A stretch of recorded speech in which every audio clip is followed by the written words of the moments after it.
अवसर पर दिए जाने वाले संबोधन का सजीव प्रसारण।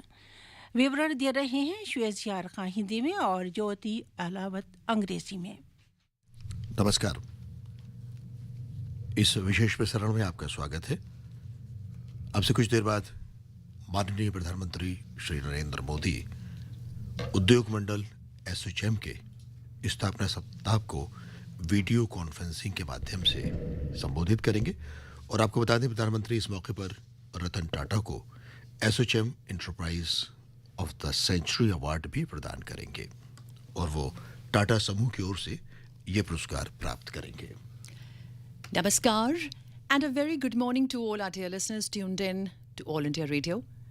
We welcome you for a live coverage of the ASSOCHAM Centenary Foundation Day Celebrations 2020 with a theme for this year being India's Resilience Atmanirbhar Roadmap towards a US 5 trillion economy. The Associated Chambers of Commerce and Industry of India, country's oldest and foremost proactive apex industry body set up in 1920, is commemorating its journey over the past century, celebrating its Centenary Foundation Day today. आपको बता दें कि एसोचैम की स्थापना 1920 में की गई थी और associate chambers of commerce and industry of India यानी कि भारतीय वाणिज्य एवं उद्योग मंडल इसको कहा जाता है और इसके तहत 400 से अधिक चैम्बर और व्यापार संघ आते हैं। देश भर इसके सदस्यों की संख्या करीब 4.5 लाख से ज़्यादा है और वर्तमान में इसके अध्यक्ष हैं बालकृष्ण गोयनका। एसोचैम संस्था से ही हमें भारत के बुनियादी ढांचे की जानकारी उपलब्ध होती है क्योंकि एसोचैम के माध्यम से ही हमें इस तरह की संपूर्ण जानकारी उपलब्ध कराई जाती है। इसके साथ ही एसोचैम के माध्यम से देश के उत्पादन को भी बढ़ावा दिया जाता है और इसका मुख्य उद्देश्य ही अंतर्राष्ट्रीय व्यापार को बढ़ावा देना है। And as Khasab just mentioned, that the finale of this Foundation Week, which began with the celebration of the Foundation Day on the 12th of December, with a week-long 5-day virtual event starting from 5th until today, that is the 19th of December 2020. In a short while from now, the Foundation Week shall commemorate its Centenary Foundation Day with the inauguration by our Honourable Prime Minister Shri Narendra Modi ji. And along with the inauguration, our Honourable Prime Minister shall felicitate Shri Ratan Tata with the ASSOCHAM Enterprise of the Century Award in recognition of the immense contributions and achievements of the Tata Group in taking the country forward on the path of progress and growth. And thereafter, we all shall receive the keynote address that we have anticipated all this while. Amidst the pandemic and the slowed economy, the keynote address is much looked forward to and welcomed to bring in the optimism and future hope. और ये जैसे आपको पता है कि corona काल में ज़्यादातर उद्योग धंधे भारत में करीब बंद हो गए थे जिसमें एसोचैम ने इनको बढ़ाने में बहुत अहम भूमिका निभाई है और मजदूरों को जो मजदूरी मिलना बंद हो गई थी कोरोना काल में लोग अपने घर चले गए थे उसमें भी एसोचैम की एक अहम भूमिका रही है। जी, the ASSOCHAM, with its vast reach, serving over 4.5 lakh members from the trade, industry and professional service through over 400 association, federation and regional chambers spread across the length and breadth of our country, has built a strong presence not just across India, but has also spread its wing throughout the world. And so today is a very, very significant day when there is a lot of hope and optimism towards fulfilling the goal and the target which our Honourable Prime Minister has set forth for the entire nation, India's resilience on Atmanirbhar. That is going to be the roadmap towards excelling in our goal, in the target. That is the foresight of our Honourable Prime Minister and the entire government. और जैसा कि मैं देख रहा हूँ कि virtual माध्यम से माननीय प्रधानमंत्री जी कार्यक्रम में जुड़ चुके हैं और माननीय प्रधानमंत्री का सभी विशिष्ट व्यक्तियों ने स्वागत किया और माननीय प्रधानमंत्री जी ने उनका अभिवादन स्वीकार किया और इस समय माननीय प्रधानमंत्री जी का स्वागत कर रहे हैं श्री दीपक सूद। Today, we have been running this program for 5 years. More than 15,000 people were associated from the industry for this. We are live across TV channels and social media channels, and reach is across India. The pandemic has impacted the very way we live and conduct our business. I congratulate you and the government for taking quick actions to control the exponential rise in the health crisis. This was followed by the prudent fiscal and policy measures to minimize the economic impact, keeping the future in mind. Sir, your clarion call of Atmanirbharta has enthused the industry with a promise of long-term growth. Our economy is recovering faster than expected, and these green shoots of recovery have helped boost the business sentiment. Sir, we at ASSOCHAM, along with our 4.5 lakh members, continue to stand by your vision of making India a $5 trillion economy. I would now like to call upon the President of ASSOCHAM, Dr. Narendra Modi, to share his thoughts. आदरणीय प्रधानमंत्री जी, जय Shri Krishna. It is my personal pleasure and as ASSOCHAM President to have you address us today. We don't have a taller leader than you in the country, and globally who has stood out for a long-term vision and for converting every challenge into an opportunity. This has been evident in your successful response to the terrible COVID pandemic. Pradhan Mantri ji, you have an effect not just of transforming government, but even transforming the private sector. One day, I received a call from Gujarat government saying that I had visited GIFT City and was considering setting up a building there. I was informed that the Honorable Prime Minister wanted an international stock exchange set up in 14 months from that day. And he will be ringing the bell on 8th of January 2016 on the occasion of Vibrant Gujarat. I thought to myself, in spite of 35 years of experience in real estate, how will I build this in Gujarat in 14 months? And I haven't even bought the land yet.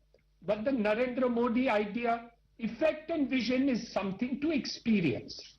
GIFT City and my company worked together, and we made sure that the International Exchange of India started trading in Gujarat on the committed date and time, a privilege of mine that the Honorable Prime Minister rang the opening bell.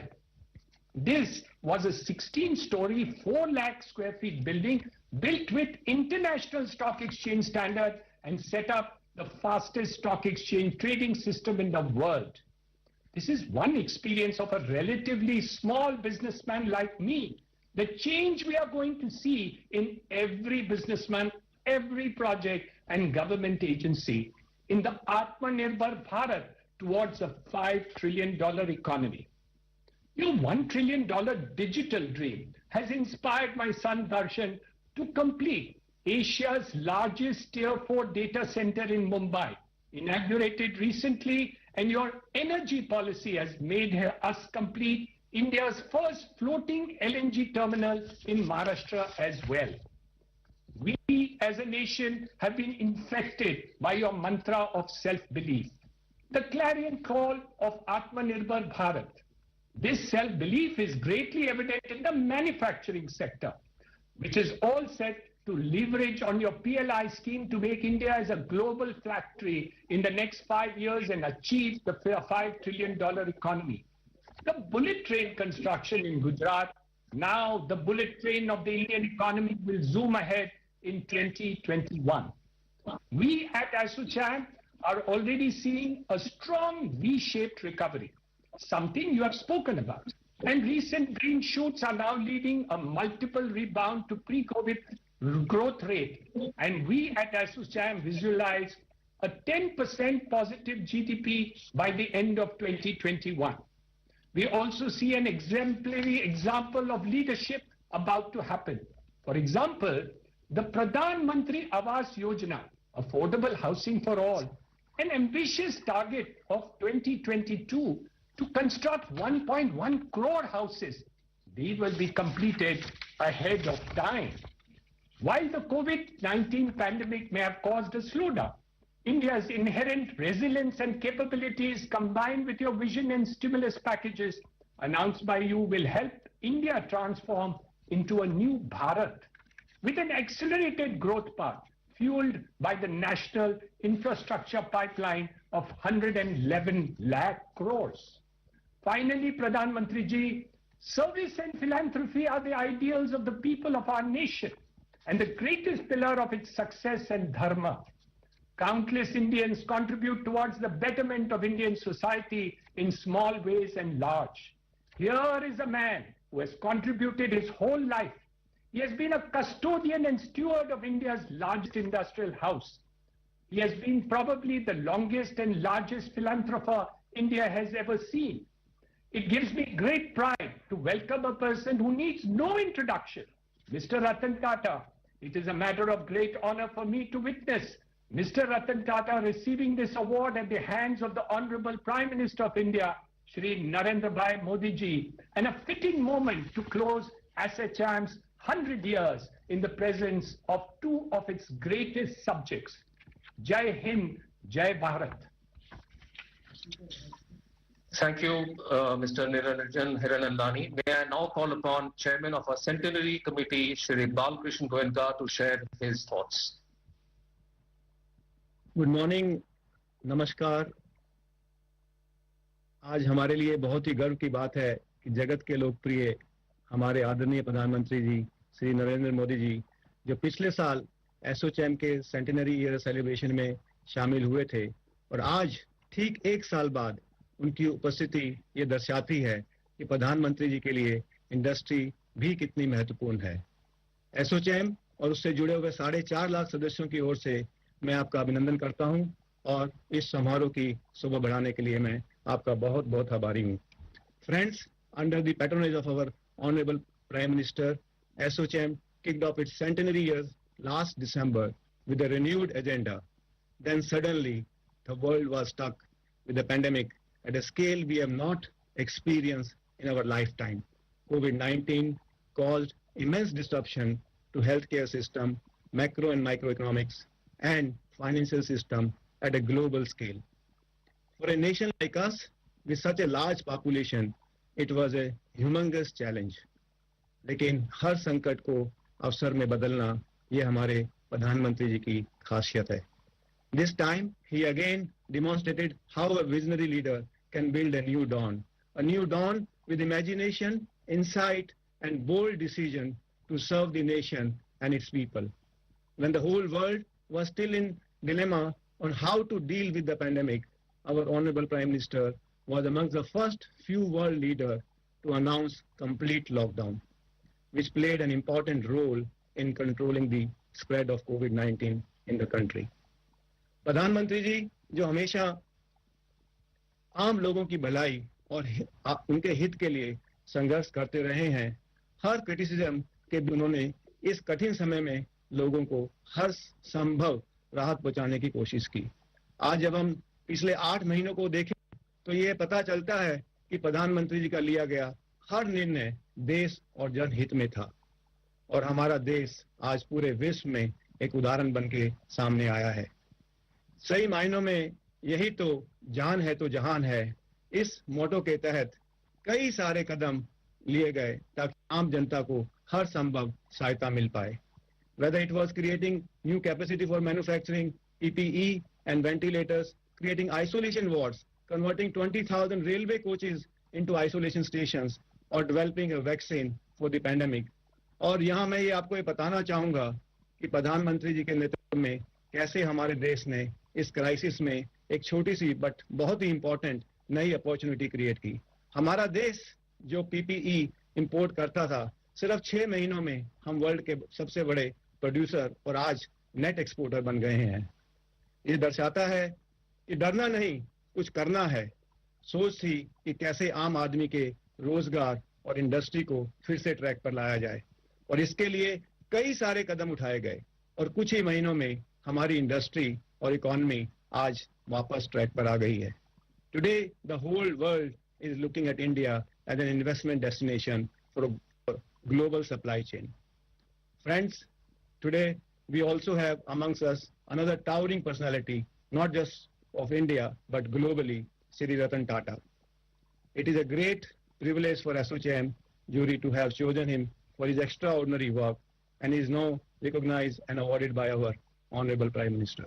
Thank you, sir, for being with us today. And on behalf of ASSOCHAM, I extend my heartiest congratulations to you for your immense contribution to the industry and the nation. आदरणीय प्रधानमंत्री जी, जिस तरह आपने देश का मार्गदर्शन इस मुश्किल समय में किया है, हमें पूरा यकीन है कि आपका जो विजन है भारत को $5 ट्रिलियन इकोनॉमी बनाने का, वो सपना जल्द ही पूरा होगा। और इस लक्ष्य में एसोचैम से जुड़े 4.5 लाख सदस्य हर कदम पे आपके साथ हैं। Lastly, प्रधानमंत्री जी, आप after almost 75 years of independence, you have given this country a new mantra. आपने जो आत्मनिर्भर भारत की जो दिशा दिखाई है, उसमें एसोचैम आपसे ये वादा करता है कि हम आपको अपना पूरा सहयोग और योगदान देते रहेंगे। आपका जो सपना है भारत को AAA देश बनाने का, AAA मीन्स आत्मविश्वास, आत्मसम्मान और आत्मनिर्भरता। इस लक्ष्य को पूरा करने में हम एकजुट काम करते रहेंगे और आपकी लीडरशिप में भारत जल्द ही AAA देश बनेगा। Thank you very much. जय Hind. Thank you, Mr. Goenka. Adaniya Pradhan Mantri ji, the ASSOCHAM Centenary Award recognizes an Indian corporate that has displayed the highest level of core values and corporate ethics. Such an organization's efforts have led to development of a legacy Indian brand, along with contributions towards nation building. Ladies and gentlemen, this year, this century, we confer the ASSOCHAM Centenary Award to the Tata Group, a name synonymous with enduring values, excellence, integrity, responsibility. Through the years, the Tata Group has pioneered innovations, setting benchmarks in the field of business, not only in India, but globally. With more than 100 years legacy, the Tata Group has formed the backbone of India's growth story. We at ASSOCHAM recognize this spirit of nation building that continues to guide the Tata Group. May I now request the Honorable Prime Minister to present the ASSOCHAM Centenary Award virtually to Mr. Ratan Tata by pressing the remote. माननीय प्रधानमंत्री report के माध्यम से ASSOCHAM enterprise of the century award Ratan Tata ji को प्रदान कर रहे हैं और टाटा समूह की ओर से रतन टाटा जी ये पुरस्कार प्राप्त कर रहे हैं। रिपोर्ट के माध्यम से प्रधानमंत्री जी ने ये पुरस्कार प्रदान किया। A glorious moment indeed for the Tata Group of Industries for their excellence, integrity and responsibility and 100 years of legacy. And at this moment, our Honorable Prime Minister, Shri Narendra Modi ji, felicitating virtually Shri Ratan Tata. Thank you very much for the honors, Honorable Prime Minister, and very, very many congratulations to Mr. Ratan Tata and the entire Tata family that live and work across the globe. I'm sure this is a proud moment for all. With this, I would now invite Mr. Ratan Tata to share his thoughts with us. Mr. Tata. Good morning. First of all, let me express my deep appreciation for our Honorable Prime Minister sparing his time to be at this function with us this morning. In all the years that I have been in business, I have valued and been respectful of what our Prime Minister has been wanting to do, the leadership he has given us through what has been probably the worst year that this planet has ever seen, either the pandemic, the previous drop in economic levels and other calamities that have come. Sir, you have been the carrier of leadership.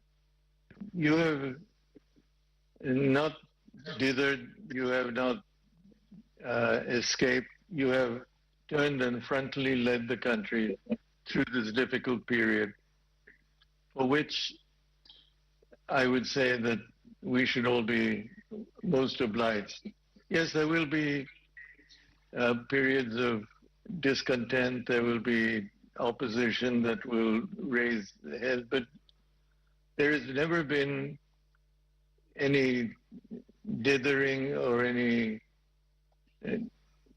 chance running away from. If you want a lockdown, you got a lockdown.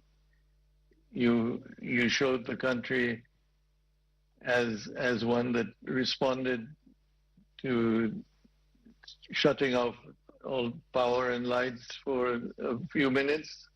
You made that happen. It's not cosmetic. It's not showmanship. It has put the country together, showing that we can stand up and marshal our efforts to do what you have set ourselves to do. It is now our job as industry to follow this, to show the benefits of this leadership, which I'm quite confident we will do. As I have seen India in the last few years, we do tremendous things when we unite ourselves together to do them and don't dissipate our efforts in conflict. Today, I have to just thank the Prime Minister for being with us today and giving me the of receiving this award from his hand. But more than anything else, to thank you, sir, for leading the country through this difficult period.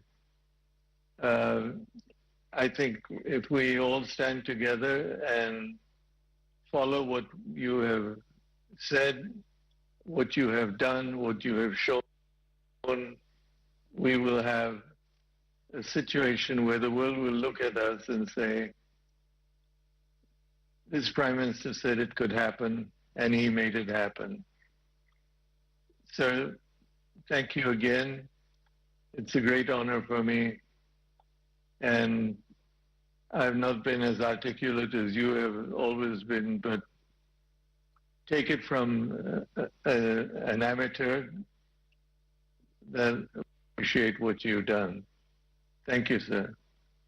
And good fortune to you and to India in the coming period.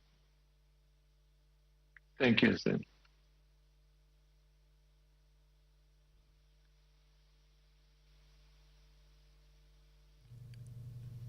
Ratan Tata पुरस्कार प्राप्त करने के बाद धन्यवाद करते हुए टाटा समूह की ओर से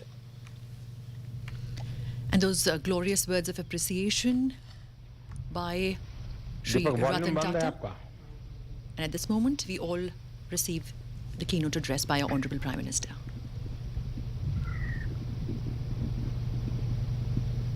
माननीय प्रधानमंत्री जी ने रतन टाटा जी को Assocham enterprise of the century पुरस्कार से सम्मानित किया, जिसके बाद रतन टाटा जी ने The coronavirus has plunged the world into a crisis like no other. Amidst this crisis, India has found a silver lining of hope. This hope emerges from the vision shown to us by the Honorable Prime Minister of making India the Atmanirbhar Bharat of our dreams. Sir, on behalf of ASSOCHAM and all its members present, I once again welcome you, and may I request you to address all of us, the Indian industry and the global industry. Thank you so much, sir. और अब माननीय प्रधानमंत्री जी का संबोधन एसोचैम के स्थापना सप्ताह के अवसर पर। एसोचैम के अध्यक्ष श्रीमान निरंजन हीरानंदानी जी, इस देश के वरिष्ठ उद्योग जगत के प्रेरणा पुरुष श्रीमान रतन टाटा जी, देश के उद्योग जगत को लीडरशिप देने वाले सभी साथियों, देवी और सज्जनों, हमारे यहां कहा जाता है कि कुर्वन्नेह कर्माणि जिजी विषेद शतम सबः, यानी कर्म करते हुए 100 वर्ष तक जीने की इच्छा रखो। ये बात एसोचैम के लिए बिल्कुल फिट बैठती है। बीते 100 सालों में आप सभी देश की इकोनॉमी को, करोड़ों भारतीयों के जीवन को बेहतर बनाने में जुटे हैं। यही बात श्रीमान रतन टाटा जी के लिए, पूरे टाटा समूह के लिए भी उतनी ही सही है। भारत के विकास में टाटा परिवार का, टाटा समूह का, उनके योगदान के लिए उन्हें आज यहां सम्मानित भी किया गया है। टाटा ग्रुप की देश के विकास में बड़ी भूमिका रही है। साथियों, बीते 100 सालों में आप आजादी की लड़ाई से लेकर देश के विकास की यात्रा के हर उतार चढ़ाव में भागीदार रहे हैं। एसोचैम की स्थापना के पहले 27 साल गुलामी के कालखंड में बीते हैं। उस समय देश की आजादी ये सबसे बड़ा लक्ष्य था। उस समय आपके सपनों की उड़ान बेड़ियों में जकड़ी हुई थी। अब एसोचैम के जीवन में जो अगले 27 साल आ रहे हैं वो बहुत ही महत्वपूर्ण है। 27 वर्ष के बाद, आफ्टर 27 ईयर्स, 2047 में देश अपनी आजादी के 100 साल पूरा करेगा। आपके पास बेड़ियां नहीं, आसमान छूने की पूरी आजादी है और आपको इसका पूरा लाभ उठाना है। अब आने वाले वर्षों में आत्मनिर्भर भारत के लिए आपको पूरी ताकत लगा देनी चाहिए। इस समय दुनिया चौथी औद्योगिक क्रांति की तरफ तेजी से आगे बढ़ रही है। नई टेक्नोलॉजी के रूप में चैलेंजेस भी आएंगे और अनेक नए सरल सॉल्यूशंस भी आएंगे। और इसलिए आज वो समय है जब हमें प्लान भी करना है और एक्ट भी करना है। हमें हर साल के हर लक्ष्य को नेशन बिल्डिंग के एक लार्जर गोल के साथ जोड़ना है। साथियों, आने वाले 27 साल भारत के ग्लोबल रोल को ही तय करने वाले इतना नहीं है, बल्कि ये हम भारतीयों के ड्रीम्स और डेडिकेशन दोनों का टेस्ट करने वाले हैं। ये समय भारतीय इंडस्ट्री के रूप में आपकी कैपेबिलिटी, कमिटमेंट और करेज को दुनिया भर को हमें एक बार विश्वास के साथ दिखा देना है। और हमारा चैलेंज सिर्फ आत्मनिर्भरता ही नहीं है, बल्कि हम इस लक्ष्य को कितनी जल्दी हासिल करते हैं, ये भी उतना ही महत्वपूर्ण है। साथियों, भारत की सफलता को लेकर आज दुनिया में जितनी पॉजिटिविटी है, शायद उतनी पहले कभी नहीं रही। ये पॉजिटिविटी आई है 130 करोड़ से ज्यादा भारतीयों के अभूतपूर्व आत्मविश्वास से। अब आगे बढ़ने के लिए भारत नए रास्ते बना रहा है, नई ऊर्जा के साथ आगे बढ़ रहा है। साथियों, हर सेक्टर के लिए सरकार की नीति क्या है, रणनीति क्या है, पहले और अभी में क्या बदलाव आया है, इसको लेकर बीते सेशन में सरकार के मंत्रियों और दूसरे साथियों ने आप सबके साथ विस्तार से चर्चा की है। एक जमाने में हमारे यहां जो परिस्थितियां थी, उसके बाद कहा जाने लगा था, वाई इंडिया। अब जो रिफॉर्म्स देश में हुए हैं, उनका जो प्रभाव दिखा है, उसके बाद कहा जा रहा है, वाई नॉट इंडिया।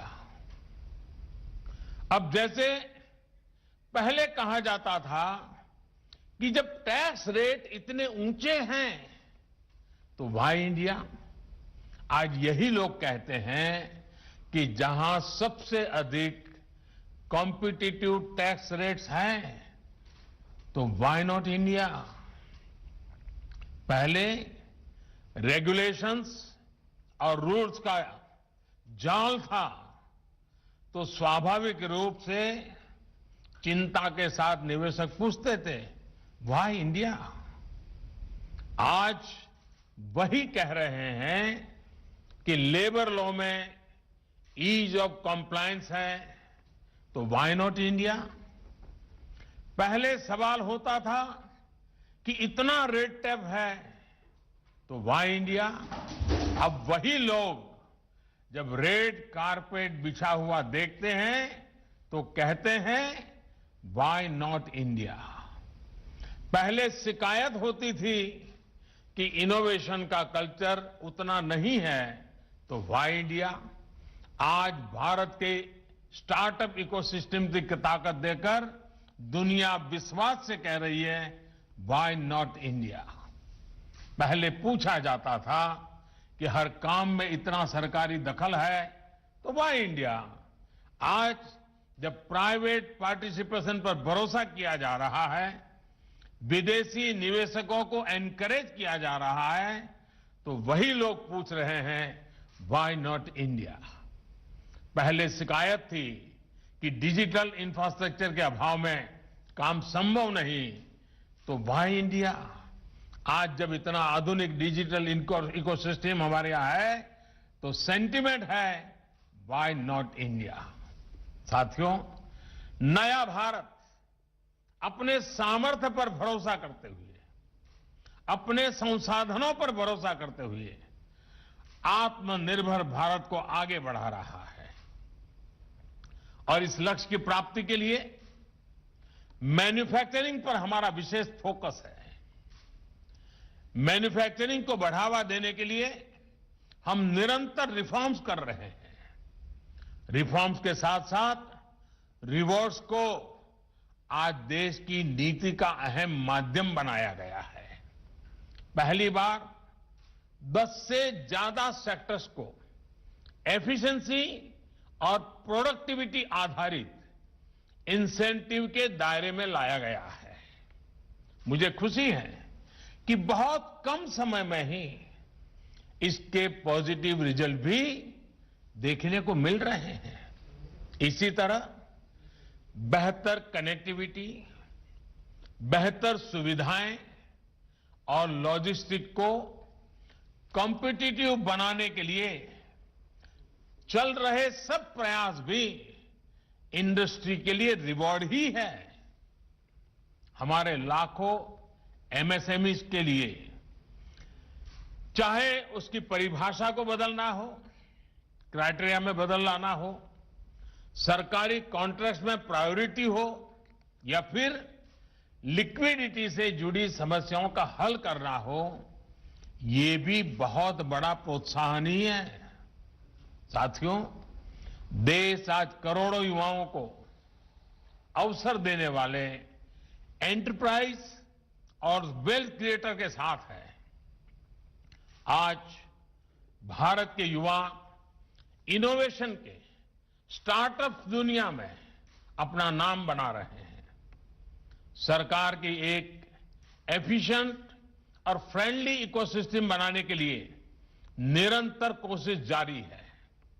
अब एसोचैम जैसे एसोसिएशन को, आपके हर मेंबर को भी ये सुनिश्चित करना है कि इसका लाभ लास्ट माइल तक पहुंचे। इसके लिए इंडस्ट्री के भीतर भी आपको रिफॉर्म्स को एनकरेज करना होगा। जो बदलाव हम अपने लिए देखना चाहते हैं, वही बदलाव हमें अपने संस्थानों में भी करने होंगे। जितनी लिबर्टी, जितना इंक्लूजन, जितनी हैंड होल्डिंग, जितनी ट्रांसपेरेंसी आप सरकार से, सोसाइटी से चाहते हैं, उतना ही इंडस्ट्री के भीतर विमेन के लिए, युवा टैलेंट के लिए, छोटे उद्योगों के लिए हम सबको सुनिश्चित करना ही है। हमें कॉरपोरेट गवर्नेंस से लेकर प्रॉफिट शेयरिंग तक दुनिया की बेस्ट प्रैक्टिसेस को जल्द से जल्द अपनाना होगा। प्रॉफिट सेंट्रिक अप्रोच के साथ ही हमें उसे पर्पज ओरिएंटेड भी बनाएंगे तो सोसाइटी के साथ ज्यादा इंटीग्रेशन संभव हो पाएगा। साथियों, आपसे बेहतर ये कौन समझ सकता है कि ऑनेस्ट ओपिनियन का बेहतर डिसीजन मेकिंग में कितना बड़ा रोल होता है।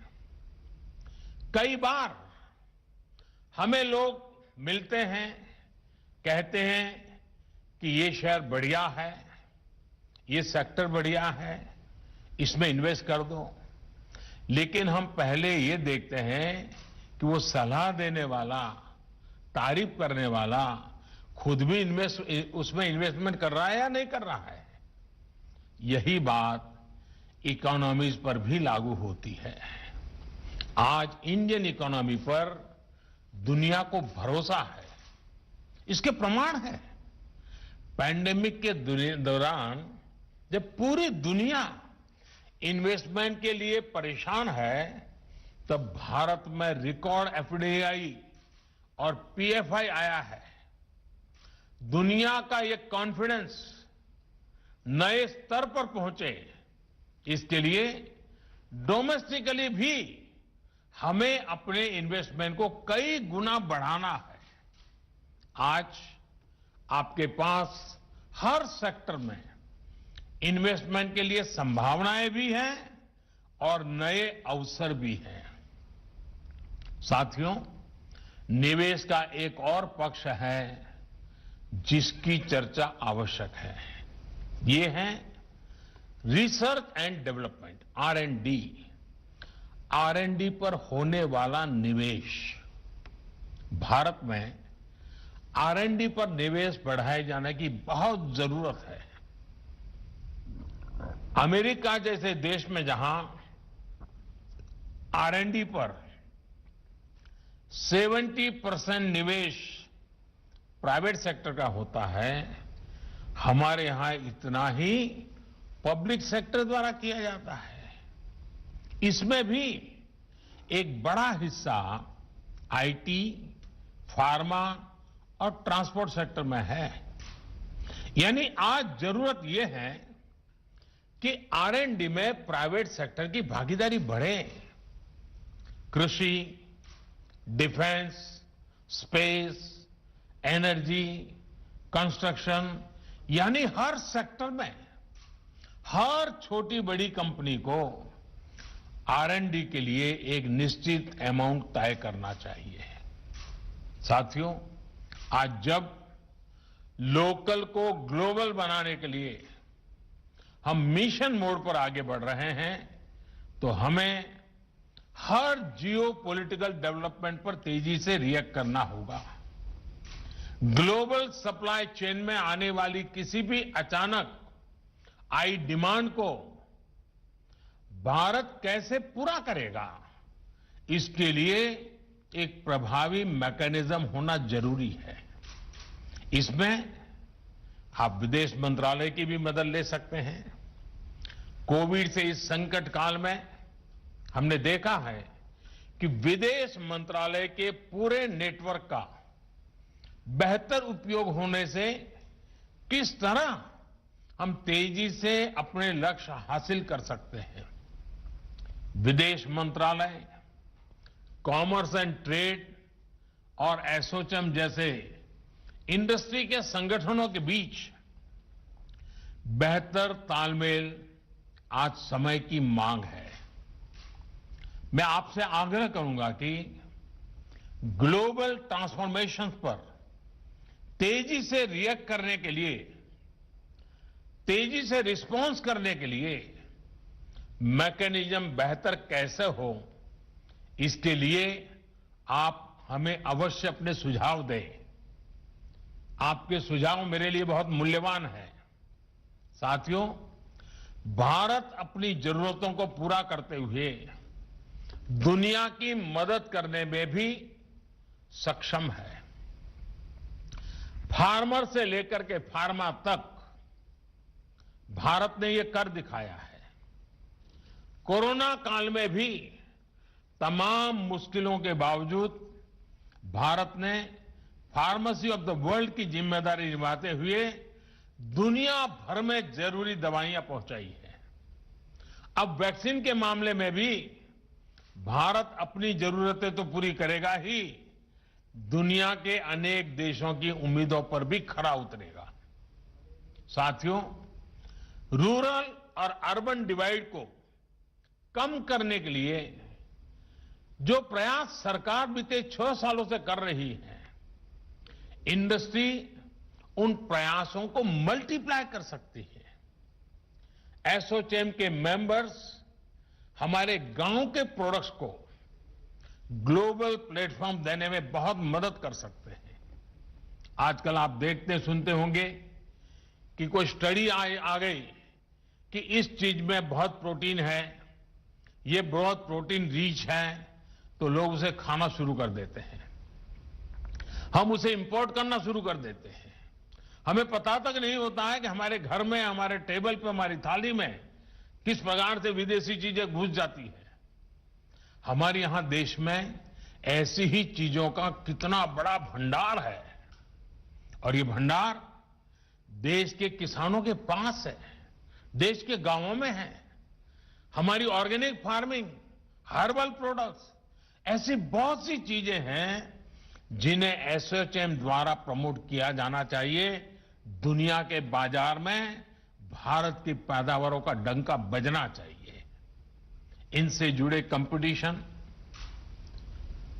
और उसके लिए लगातार स्पर्धाएं होती है, कंपटीशन कराकर इनका प्रचार प्रसार करके इनके स्टार्टअप्स को बढ़ावा देकर आप ये कर सकते हैं।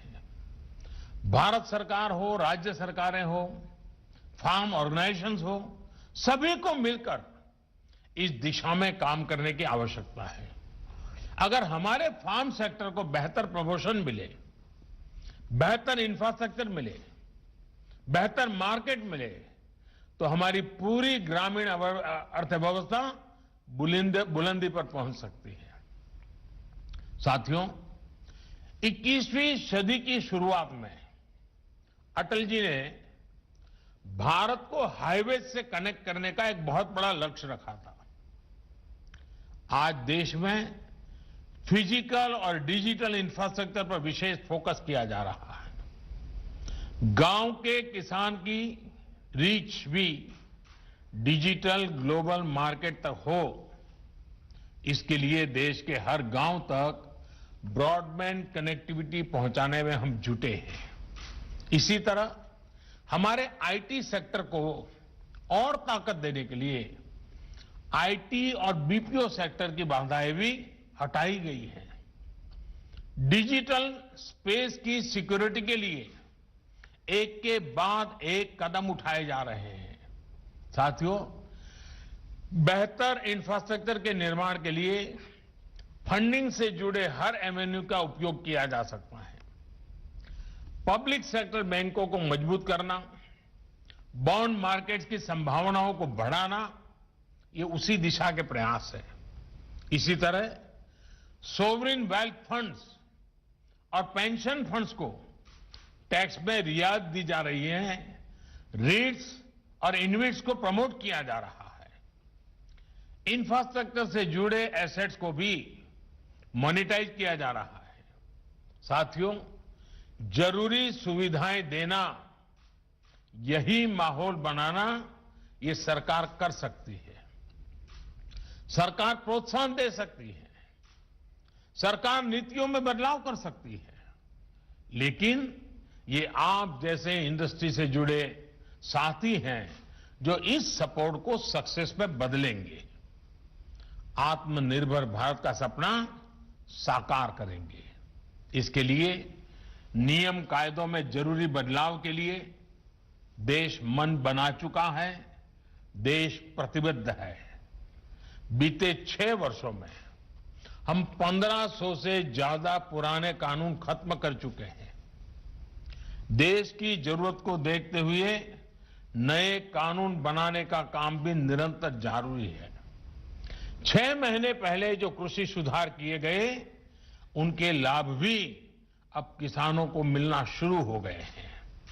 हम सभी को आत्मनिर्भर भारत के निर्माण में एकनिष्ठ होकर, संकल्पित होकर आगे बढ़ना है। एसोचैम के आप सभी साथियों को आने वाले वर्षों के लिए मेरी तरफ से बहुत बहुत शुभकामनाएं हैं। श्रीमान रतन टाटा जी को भी मेरी तरफ से बहुत बहुत शुभकामनाएं हैं और एसोचैम नई ऊंचाइयों को पार करे और 2047 आजादी के 100 साल आपके लिए नेक्स्ट 27 ईयर, उस लक्ष्य को लेकर के आज का ये आपका शताब्दी समारोह संपन्न होगा, ऐसा मुझे पूरा विश्वास है। फिर एक बार आपको बहुत बहुत धन्यवाद। Our Honorable Prime Minister and his keynote address filled with encouragement and optimism, highlighting the change in attitude and response towards India, from why India to why not India, in all disciplines, in all areas, in terms of technology, favorable ecosystem, and of course, heading towards a close integrated society, bridging the gap amidst slackened economy and uncertainty with a renewed hope and optimism for the entire country. Those were the glorious words of our Prime Minister. आज के इस प्रसारण से सिर्फ इतना ही। नमस्कार। अभी आप माननीय प्रधानमंत्री श्री नरेंद्र मोदी द्वारा वीडियो कॉन्फ्रेंसिंग के माध्यम से एसोचैम स्थापना सप्ताह 2020 के अवसर पर दिए गए संबोधन का सजीव प्रसारण सुन रहे थे। विवरण दे रहे थे श्वेत यारखा हिंदी में और डॉक्टर ज्योति अहलावत अंग्रेजी में। ये कार्यक्रम आकाशवाणी के दिल्ली केंद्र से प्रसारित किया गया।